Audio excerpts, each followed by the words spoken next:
throws, and it's intercepted.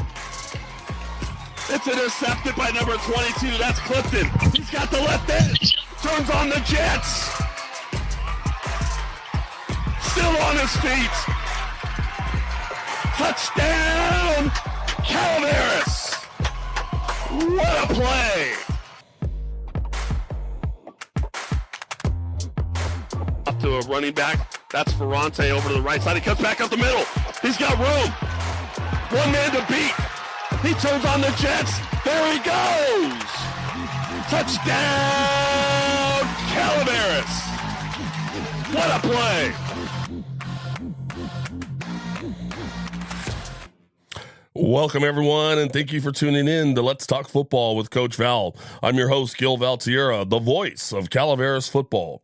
This episode, we dive into a new topic, which is the fly sweep offense, and I could not be more excited to have my special guest today, one of the founding fathers of the fly offense, the godfather of the fly offense, Mr. Mark Speckman.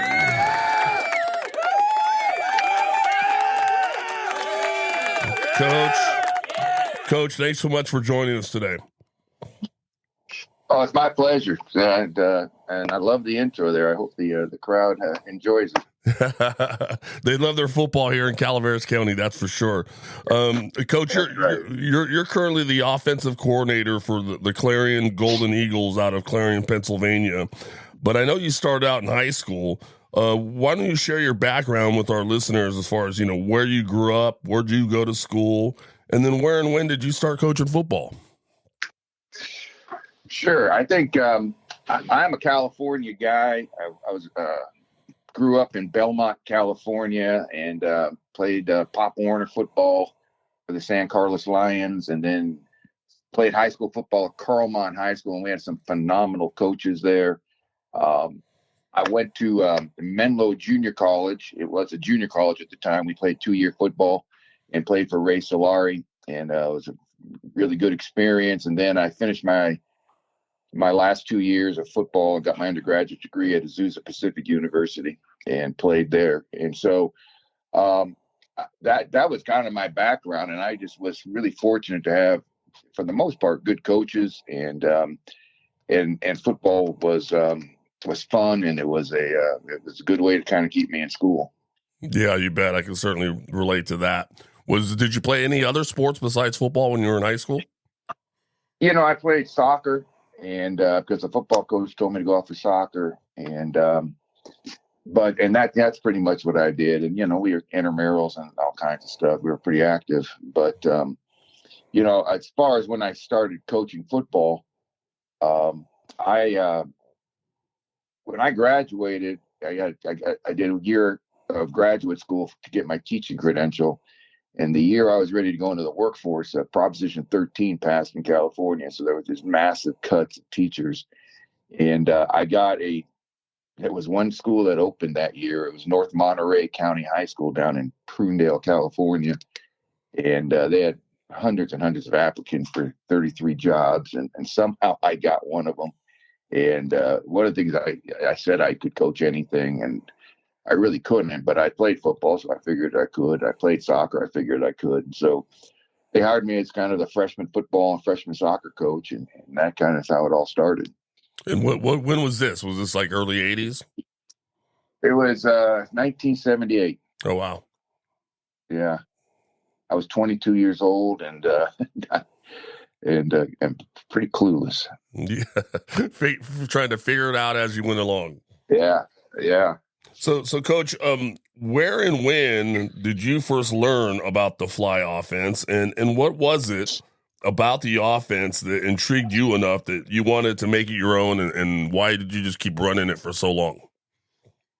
Yeah, it's really kind of, to me, very interesting story. I don't know if the crowd in the studio thinks so, but when I was at North Monterey County High School, I was 22 or 23 years old. And I'm the head freshman coach, and we had this pretty hard-charging varsity coach that they had hired. And just to make a really long story short, he got suspended for the season, and all the assistants got suspended for the season because they were, I think, cheating to get players eligible because it was a new school and most of the kids came were ineligible. Anyway, they made me the head varsity coach and the head freshman coach. So I went out and coached 8 quarters of football every day, Wow. or every game day, and we were bad. And I'm just kind of doing the best I'm trying to use his playbook, and I don't know if he's coming back, and and it was just. And so he did not come back, and they did not hire me, which was a smart move on their part to be the head coach. And they hired a guy named Phil Moss, and Phil was from the desert in California, El Centro, and he was at Coachella Valley High School.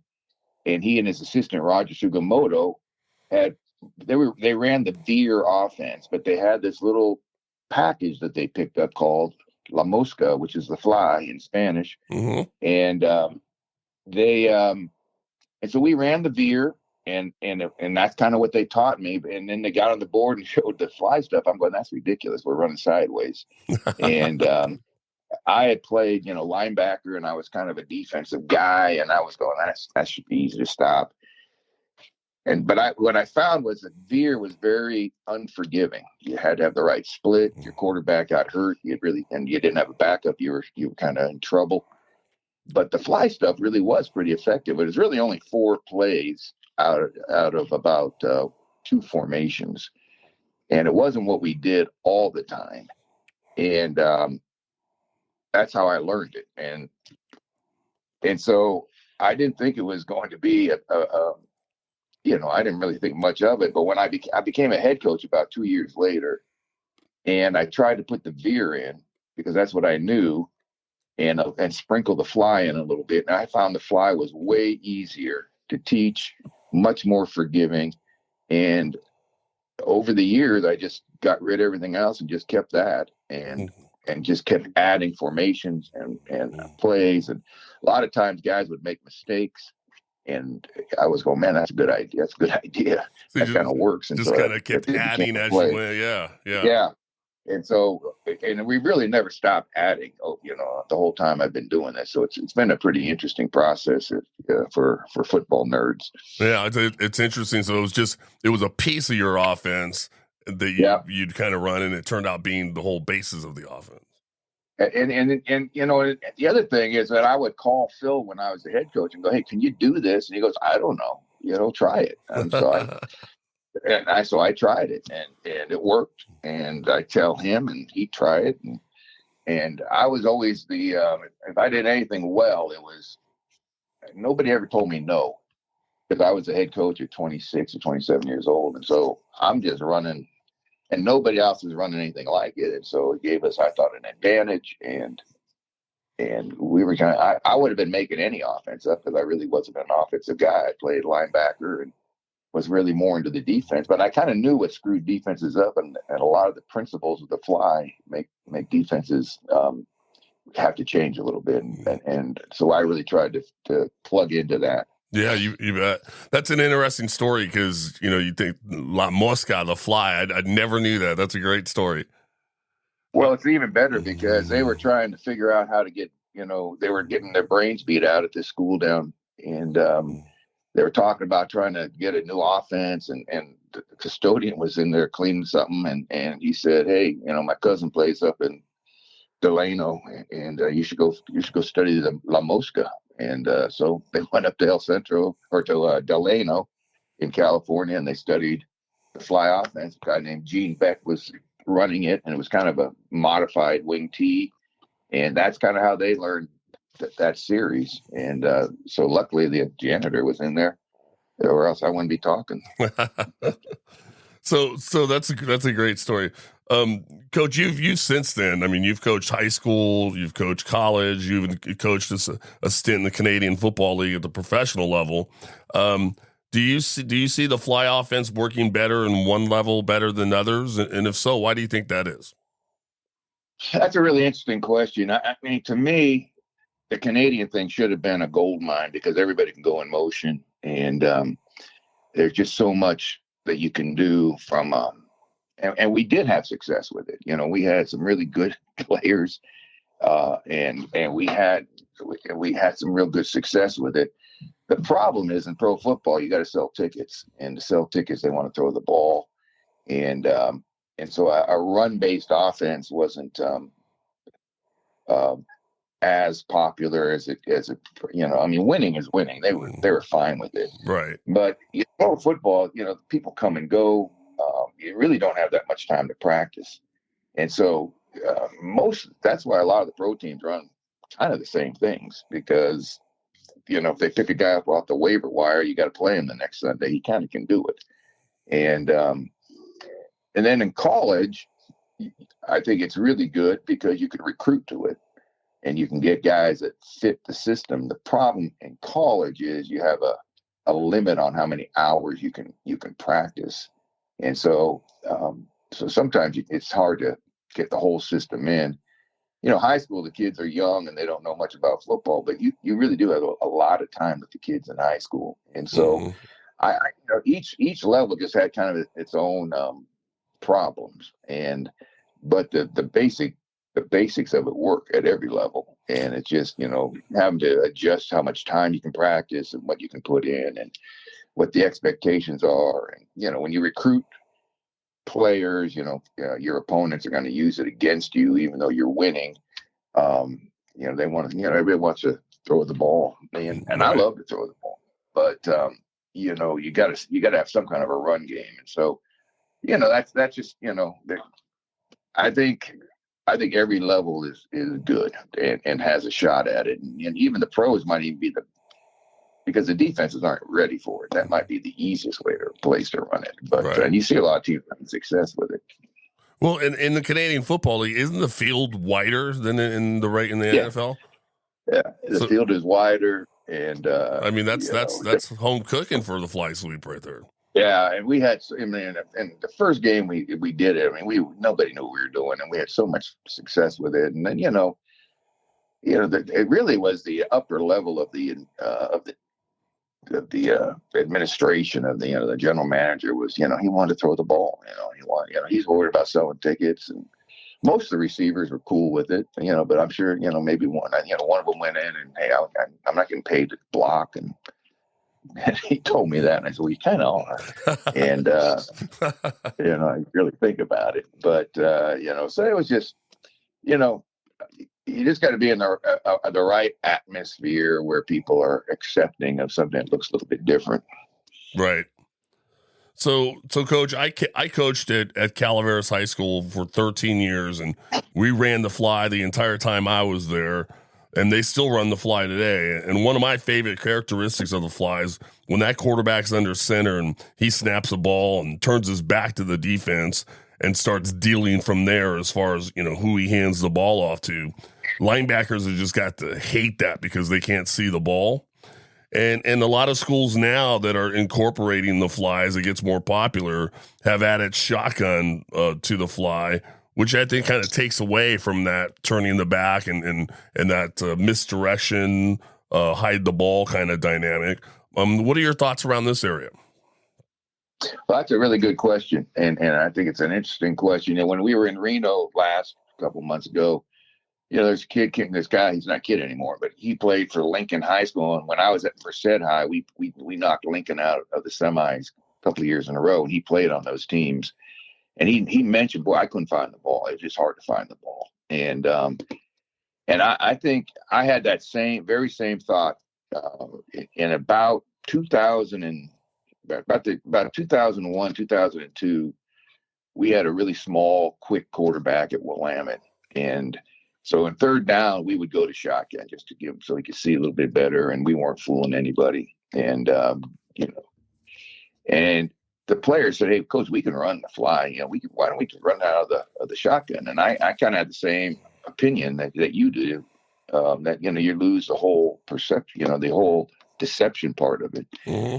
But and so we tried to put it in, and it was just hard for the quarterback to time the sweep the way I wanted it timed. I just wanted to be able to run the same plays from behind center or from the shotgun, and it was just kind of a mess. And so I said, we're not doing it.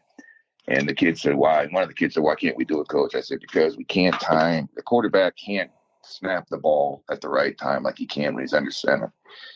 And then the kid said, well, coach, I can see the ball. And I remember telling him, well, I can see it too. What's the point? He said, I'll just get there when the ball gets there. And it was really like a light bulb went off. And I said, well, let's try it, and so when we were in the shotgun, we have the sweeper, the guy going in motion, time the ball.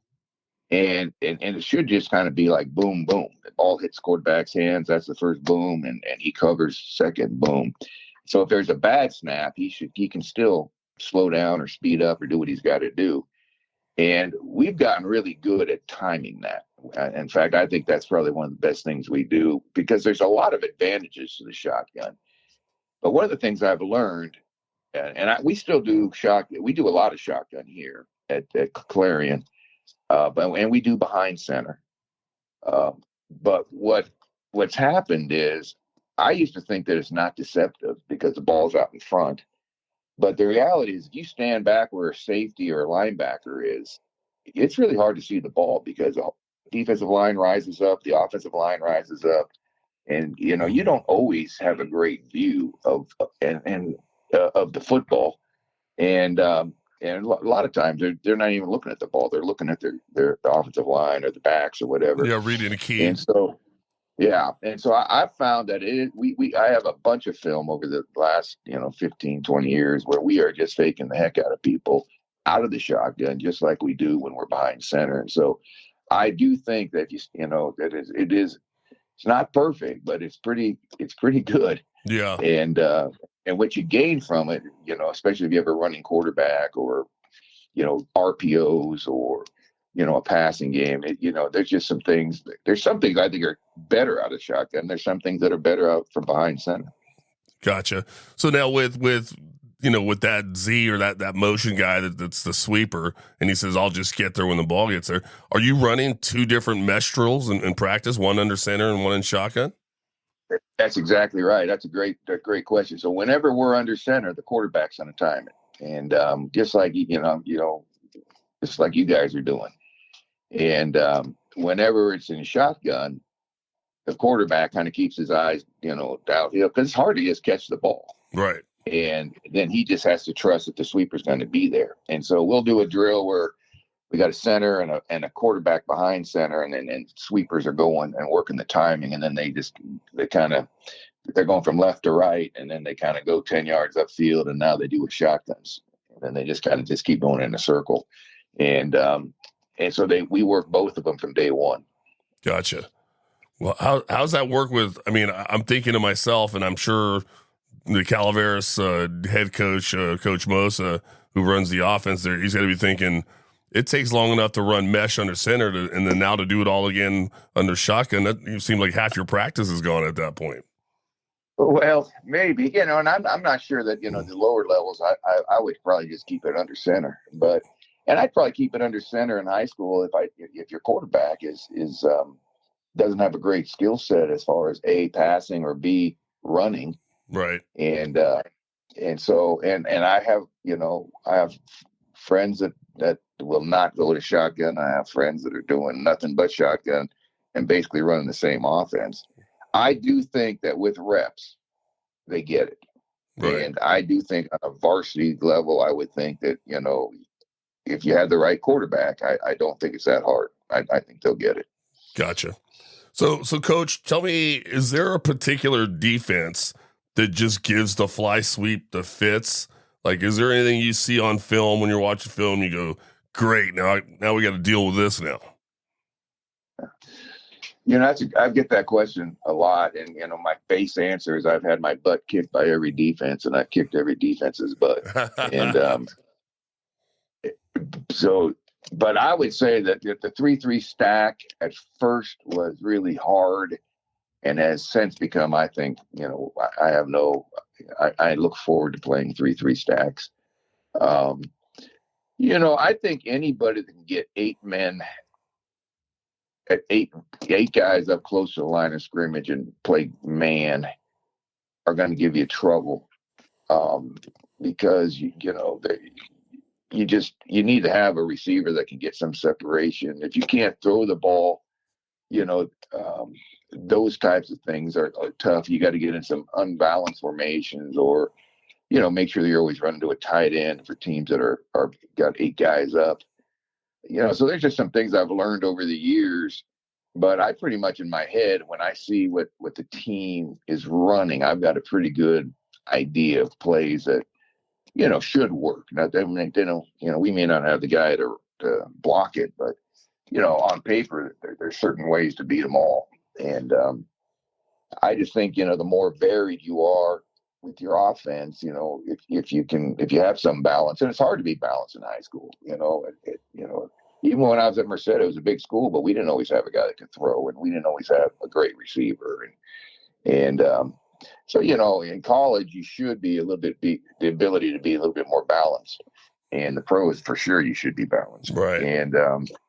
And so I just think, the teams that want to just not, I think the teams that don't move a lot and just, they're just kind of, got some good players and they're just staying in front of you. Those teams can give you trouble.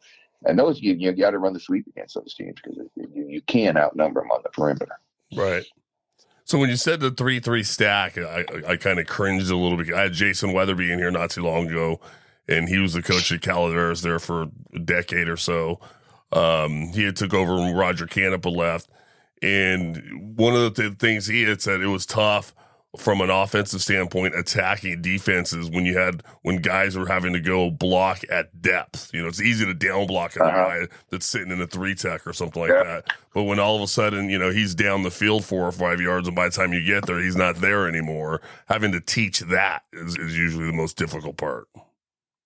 No doubt, and we call them stack rules, and we assign stacks to our players, and it takes some practice, but usually everybody knows where they're going, and if you can kind of just slow them down a little bit, there's a seam to run the ball. Sure. So, and I think they got some problems with the pass, and there's some issues for them. And when I was at Davis, we played San Diego State with forget the name of their head coach now, but Rocky Long, and he was kind of the 3-3 guru, and it was really fun. It was an opening game, so we had a lot of time in the summer. We worked on it, and it was it's a good defense, but it's just like any defense, it's got its issues, and you just got to have you got to find those cracks in the defense. Find where anywhere you could find a weakness and attack it. Exactly. So, Coach, that's a nice little segue for my next question, because I've been a play caller. I know you've called many years of many plays. Was there ever a time when you're calling plays that you wanted to go away from the fly sleep? You ran green, yellow, red, nothing's working. What the hell's going on? Was there ever a time where you're just like, screw it, I'm going to run this instead? And what do you call instead? Well, that's a great question, too. I think I remember I was at Livingston for 2 years, and we had a lot of success with the fly. So I went to Gilroy High School, and they were coming off a terrible year, and then my first year was a terrible year. And I remember the Gilroy Dispatch, the local newspaper, at the end of the season wrote Gilroy High School, fly or folly. And I remember I'm thinking, maybe I should change this. Maybe everybody's caught up with it. And luckily I didn't. Next year we had a winning season, and the third year we had the best season they'd had up to that point. Nice. And went to the playoff, deep into the playoffs. To me, the fly sweep is kind of like whenever it gets messy out there, the sweep cleans it up. And there's so many ways to run. There's a lot of ways to run the sweep, so you can make the edge pretty blockable and pretty clean. I mean, sometimes you can't tell when they're blitzing the A gaps and the B gaps, and they're stacked and they're moving in and out. I mean, it's a mess inside. Mm-hmm. But I always kind of felt like the sweep was like you ever play with an Etch-a-Sketch where you turn it over and shake it, and then it cleans it up. I mean, to me, the sweep always cleaned everything up. One of those sweeps was going to work. The last 2 years I've been at Clarion, we have been starting a lot of freshmen, and we are rebuilding. And there's some games where I've kind of gone through all what I thought was going to work. And I said, well, maybe I missed it. And I said, I'll start over again. And it hasn't happened every game, but there's been a few that I was going, whoa, we're kind of outmanned here. Right. And, they were selling, and they were selling out to stop the sweep. So we should have something. So, to me, if they sell out to stop the sweep, then we have something else that should hurt them. And Makes sense. they're not something selling else. out, and if they're not selling out to the sweep, then we're going to beat them with the sweep. So I always tell the offense, we're going to beat them with the sweep, or we're going to beat them with the sweep. It's either way. That we're either going to get around them because they're not moving, or they're overplaying it and they give us something. And even in those games, we had some people open, maybe we didn't make the play, or that we got sacked, but I'm just a big believer that you better have something in your offense that you are really competent and confident in, so that you can, because there's days you're outmanned, and some offenses, always feel like you want to throw the ball all the time, then your quarterback gets hurt. Well, then, you got to get on the bus and go home, and I always thought this offense gave us a chance to win no matter what our personnel was. Gotcha. So Coach, I remember several years ago when you were at Willamette and you and your staff came to Calaveras High School and conducted a fly sweep camp. The Camp to Cares.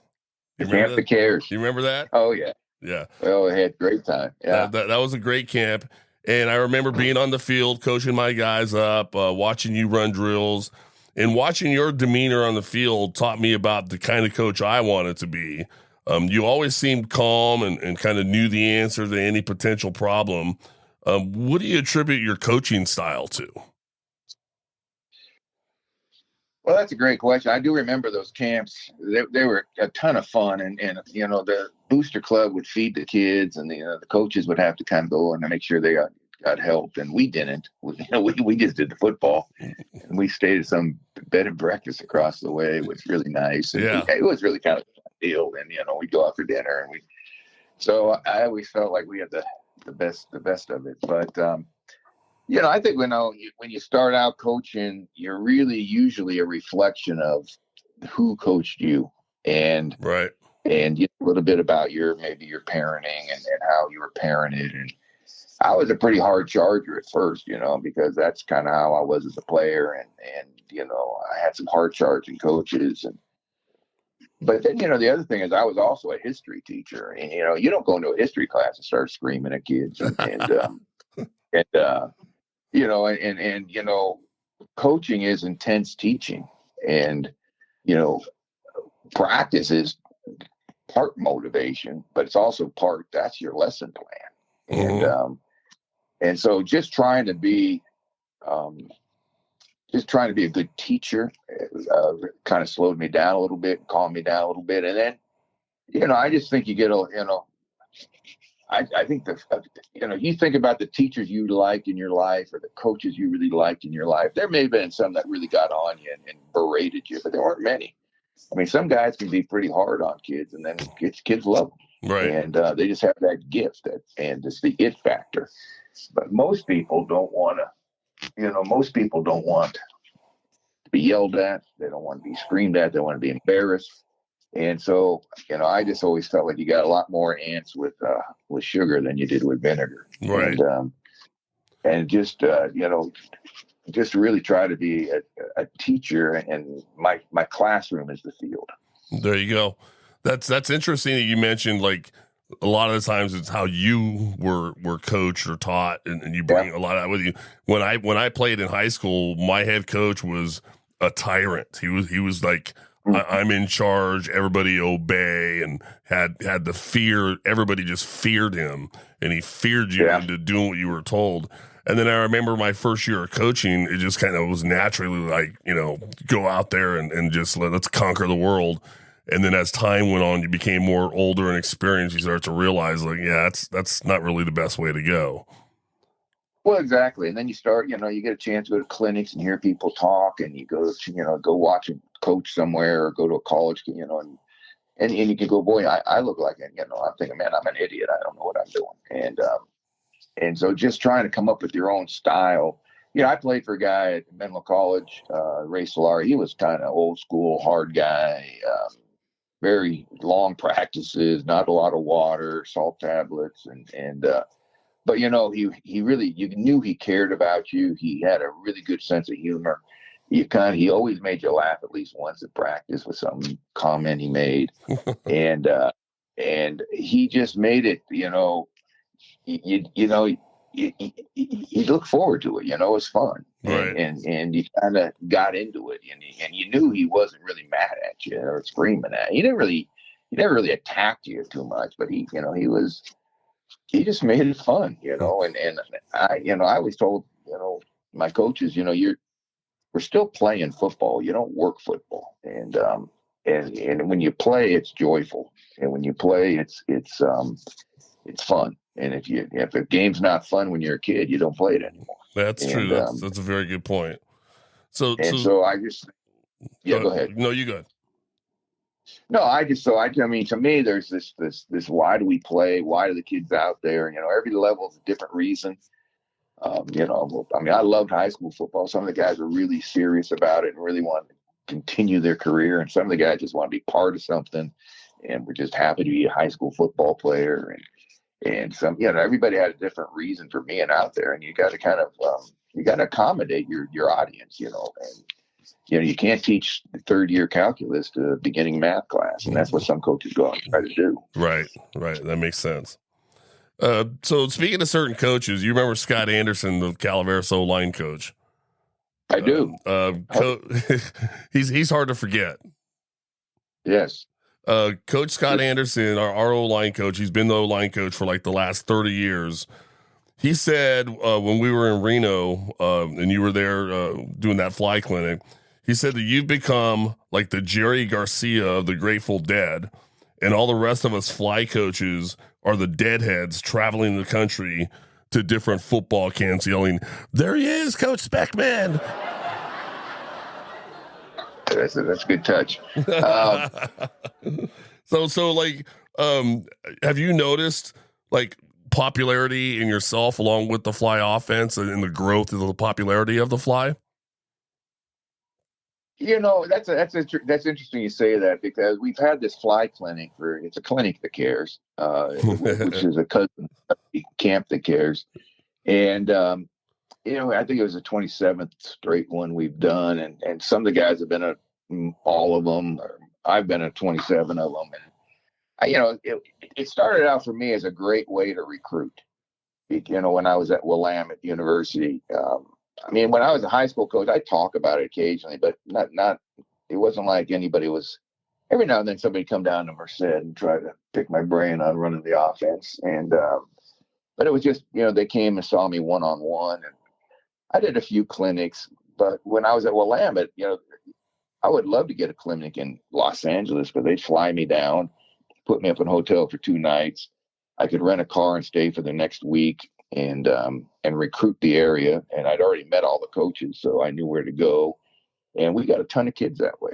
Mm-hmm. And so I wasn't trying to, spread the fly. I was just trying to stretch a dollar and our recruiting budget. And I like talking football. Nobody ever charged me a dime for most of the stuff I've ever learned. And, I've had a lot of people approach me about a book or, I mean, there's a lot of guys that monetize their football program. Mm-hmm. And I've thought about it, and I just, again, it's a game, man. We're playing the game. I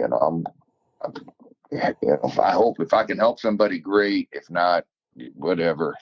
And so you can, in a sense, give back to the game. Now, I make a good living. So I didn't feel like I ever needed to make money off of it, but I'm sure there could be a big market for that. And to answer your question, I just think as the shotgun fly becomes a little bit more prevalent, and pros are using the fly more, everybody's using it now. Right. And it used to be, I get a phone call like, "Hey, did you see, the Packers ran a fly sweep?" Or, "Hey, did you see, Oregon State ran a fly sweep?" And now my phone would be ringing off the hook because there's so much motion. Right. And so, I probably, somebody told me once the first mouse doesn't get the cheese. And, so I was doing this and just, anybody that came, I told them what I thought and gave it to them. And so I'm pleased with it, and I think that's where some of my popularities come from. It's just that I've been accessible and it's not like it's hard to get a hold of me if you got a question. Right. That's true. You've always been readily available for a lot of people, and we definitely appreciate that. Coach, let's move on to a little bit about, you talked about the pros running some of it. I know after spending time with you, at camps and coaches clinics, and I've seen a few keynote speeches you've given, and there's this little thing around that some of these pro TV broadcasters calling it the jet sweep that kind of makes the hairs on the back of your neck kind of cringe. Tell me a little bit about where that came from. Well, that's a great question, because I've always learned it as the fly sweep. And on the West Coast, it's very much still the fly sweep for a lot of people. And I have a theory, and I'm pretty sure I'm right, that we played a very good wing T team when I was at Merced and beat them 2 years in a row in the section championship. And their coach, Randy Blankenship, and I'm not sure that's exactly how it happened, but it could have been one of his assistants, but they would go back to the wing T secret gurus clinic they have back east, because a lot of teams run the wing T out east. And I think he must have drawn it up, said, man, we couldn't stop this play. And and again, I've always thought you could put the fly sweep into any offense, run and shoot, wing T, wishbone, you name it. Mm-hmm. And so I think that in their terminology, they call that motion jet. And so part of it's tongue in cheek. I don't want anybody's, it's a fly sweep, and that's the way it should be. And I back here, everybody calls it the jet, and I'm on a crusade. I had a clinic once. I can't remember where it was. I think I was in Wisconsin, and I said, hey, nobody call it jet. It's a fly sweep. And this poor guy, got the courage up to ask a question. And he said, hey, coach, when you go jet motion, I said, get out. You got to leave. And, we got a good laugh. He probably didn't think it was funny. I didn't really make him leave. But the point is that, I think it, up until 1990, it was always a fly. And then, that's kind of actually, and then it kind of just started matriculating. When Steve Spurrier put it in Florida, he got it from a guy that was at a clinic with me, and he put it in 2 years earlier, and for a Florida high school coach. And so, a lot of that fly stuff around the country, I mean, there's going to be a string back to me or to Phil Moss or to Roger Sugimoto, but we we take credit for expanding the offense, and making it a bit more right. But, well, I don't know what the Spanish word for jet is, but it can't be as cool as La Mosca, right? Yeah, La Mosca is the coolest. The jet. And you know who gets really fired up? My wife doesn't know if a football is blowing up her stuff, but she hears jet. She just kind of gets riled up. Why do they call it that? Calm down, honey. I don't know. That's infringement. Yeah, it's infringement. Somebody owes me money somewhere. There you go. Coach, what I call old school fly, which is basically quarterback under center, that slot receiver or Z back in motion every play. We run mesh in practice every day. That kind of old school fly has evolved as more and more teams have adopted the fly.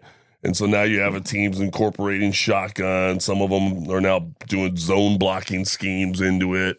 What do you think is the next evolution of the fly? What do you think's the next big thing that's going to be added to the fly? I think the next big thing is going to be RPOs. The whole run pass option thing. And we really played around with it quite a bit this spring, and I think had good success with it out of the shotgun. And I think that incorporating the motion into the run game, into the pass game in play action is going to be the next, I think throwing the ball more with the motion is going to be, it's going to be kind of the next big thing in my opinion. I could see that. I mean, those inside backers already kind of put into a bad spot, right? When they start to see that sweep, do they start to widen out, and then all of a sudden they're creating passing spots in there. So I can definitely see that. Well, it's even, like a lot of teams will rotate as you move. And so the quarterback already sees that his read is leaving. And so he knows, when the ball hits his hands, I'm throwing it or I'm giving it. And where in a traditional RPO offense, he has to read it after the snap. So that's why I think it's going to be, to me, it's almost, like I tell my quarterback, it's almost like stealing, only it's legal.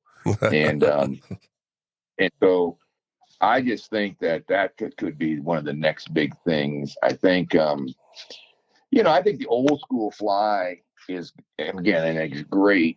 I just think as guys get bigger and, you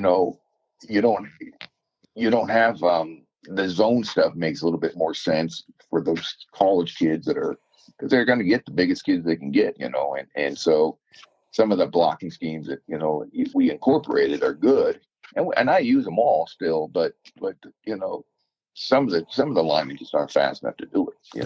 They're just too, and so that's another shift that's happening with the fly stuff. Right. All right. Well, man, that's interesting stuff. I like that. Oh, I guess it's still going to always come down to we'd love to add RPO to it, but do we have the guys in the right spots that could do it, right? Exactly. And that's part of the problem with coaching is, like I tell my staff, I've never met a play I didn't like.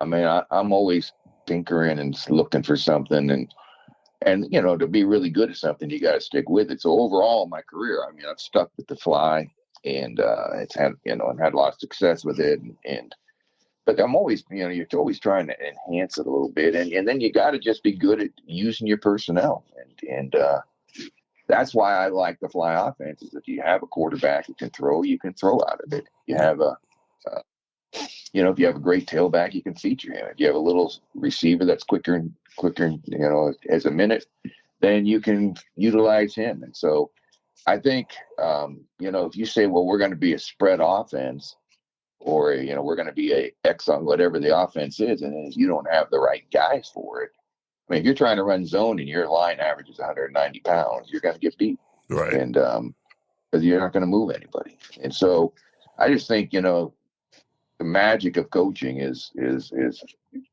knowing your personnel and knowing the system so that doesn't matter. The best advice I ever got in high school was you get what you get. I was complaining about not having any linemen or something, and this assistant coach, he'd been around, an old Vietnam War veteran. He looked at me and said, "Hey, Speckman, you get what you get." And that was great advice, because that's true. You can't trade, you can't go recruit, you can't do anything. There's no portal. Right. And not yet. Not yet. It's not coming, yet. But maybe all the private Christian schools are working on it, maybe. Yeah, pretty soon those Pop Warner, there'll be a portal. But yeah, so yeah, I just think that's I think I think you have to have a base that you're comfortable with, and then you can branch off, and I think that's what comes with experience. Yeah, that makes sense. Have your base, be really good at it, and then, but depending on the weapons that you have, go ahead and start adding stuff to it. Exactly. Well, Coach, we're just about out of time here. Any last words of wisdoms for all our folks out here that are listening in about the fly offense? No, I mean, I've always been pleased. I shouldn't say pleased. It's always been fun when I went to Calaveras and we ran those fly camps, and they've stuck with it and been really, and that's smart. I think that's one of the reasons it's a good program. And I would go down. I recruited Calaveras a lot, and we had Matt Biacoca, who was our kicker, who tragically passed away a year or two ago. And he set just about every Willamette kicking record. And so, I have a very soft spot in my heart for Calaveras. I had a lot of really good memories and met a lot of really good people. So you just kind of keep sweeping them. Let's go. You guys will get it. Keep running it. Green, let's go. Let's go. Sweep till they weep. There you go. So. Well, Coach, I want to thank you for spending your time with us today. Really appreciate it. I know you got a busy schedule prepping your guys for the upcoming season. So thanks to Coach Mark Speckman. He's the assistant football coach and offensive coordinator for the Clarion Golden Eagles out of Clarion, Pennsylvania. Thank you all for listening out there. Remember, if you have any questions or have any comments and you'd like for us to air in a future episode, follow us on Instagram or Facebook at Let's Talk Football with Coach Val, or shoot us an email at gilbertvaltierra@gmail.com. Until next time, we are out.